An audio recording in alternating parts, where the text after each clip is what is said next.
हरियाणा में विधानसभा चुनाव के लिए बीजेपी ने 90 में से 23 सीटों पर टिकट फाइनल कर दिए हैं। प्रदेश के सीएम नायब सिंह सैनी इस बार करनाल की जगह कुरुक्षेत्र जिले की लाडवा सीट से चुनाव लड़ेंगे। वहीं हिसार सिटी सीट पर बीजेपी चौंकाने जा रही है। यहां कुरुक्षेत्र से लोकसभा सांसद नवीन जिंदल की मां सावित्री जिंदल चुनावी मैदान में उतरेंगी। यहां से डॉक्टर कमल गुप्ता का टिकट कट सकता है। वहीं अंबाला कैंट से अनिल विज ही बीजेपी के उम्मीदवार होंगे। इसके अलावा नायब सिंह सैनी के मंत्रिमंडल में शामिल 4 कैबिनेट मंत्रियों के टिकट भी पक्के हो चुके हैं, जबकि 2 कैबिनेट मंत्रियों के टिकट कटने जा रहे हैं। इसी तरह 7 राज्य मंत्रियों में से 5 को पार्टी दोबारा टिकट देगी और 2 राज्य मंत्रियों के टिकट खतरे में हैं। बता दें कि नायब सिंह सैनी के 4 कैबिनेट मंत्रियों में कंवरपाल गुर्जर, मूलचंद शर्मा, जेपी दलाल और डॉक्टर बनवारी लाल को टिकट मिलना फाइनल है। प्रदेश चुनाव समिति की मीटिंग में इन नामों पर मुहर लग गई है। वहीं सैनी के जिन 2 कैबिनेट मंत्रियों के टिकट कटेंगे उनमें बिजली मंत्री रणजीत सिंह चौटाला और स्वास्थ्य मंत्री डॉक्टर कमल गुप्ता शामिल हैं। जानकारी के लिए बता दें कि साल 2019 के चुनाव में रणजीत सिंह चौटाला सिरसा जिले के रानिया सीट से निर्दलीय कैंडिडेट के रूप में जीते थे और लोकसभा चुनाव से पहले भाजपा में शामिल हो गए थे।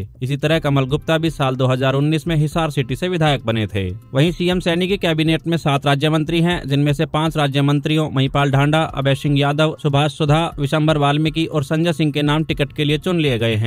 इनके नामों पर प्रदेश चुनाव समिति मोहर लगा चुकी है। वहीं जिन 2 राज्य मंत्रियों के टिकट पर संकट मंडरा रहा है उनमें बड़खल के विधायक सीमा त्रिखा और अंबाला सिटी के विधायक असीम गोयल शामिल हैं। बता दें कि भाजपा सिरसा जिले की रानिया सीट एनडीए में शामिल गोपाल कांडा की हरियाणा लोकहित पार्टी को दे सकती है, क्योंकि गोपाल कांडा यहां से अपने भाई गोविंद कांडा के बेटे धवल कांडा को कैंडिडेट घोषित कर चुके हैं। वहीं रणजीत सिंह चौटाला 2019 में रानिया सीट से ही जीते थे, जिसके चलते भाजपा ने उन्हें लोकसभा चुनाव में हिसार से उम्मीदवार बनाया था, लेकिन वे हार गए। अब रणजीत चौटाला दोबारा रानिया सीट पर दावा जता रहे हैं, मगर भाजपा उन्हें यहां से टिकट देगी, इसकी संभावना बहुत ही कम दिखाई पड़ती है। बता दें कि हरियाणा विधानसभा चुनाव को लेकर बीजेपी अपनी पहली लिस्ट 27 या 28 अगस्त तक जारी कर सकती है। वहीं जम्मू कश्मीर के टिकट तय होने के बाद पार्टी की केंद्रीय चुनाव समिति की मीटिंग 27 अगस्त को बुलाई गई है, जिसकी अध्यक्षता स्वयं पीएम नरेंद्र मोदी करेंगे। वहीं बीजेपी की हरियाणा इकाई की स्टेट लेवल पर अब तक स्टेट इलेक्शन कमेटी की 2 मीटिंग हो चुकी है। इसके अलावा बड़े नेताओं की एक मीटिंग अलग से हो चुकी है, जिसके चलते स्टेट इकाई पहली लिस्ट के लिए नाम फाइनल करके दिल्ली भेज चुकी है। वहीं खबरों के अनुसार भाजपा हरियाणा की सभी 90 सीटों पर उम्मीदवारों की घोषणा एक साथ नहीं करेगी। पार्टी इसके लिए 2 से 3 लिस्ट निकालेगी। पहली लिस्ट में उन सीटों पर कैंडिडेट उतारे जाएंगे जहां कोई विवाद नहीं है। दूसरी लिस्ट में वह सीटें रखी जाएंगी जहां किसी के नाम पर विवाद हो सकता है या जहां 2 से ज्यादा दावेदार हैं। इसके बाद जो सीटें बचेंगी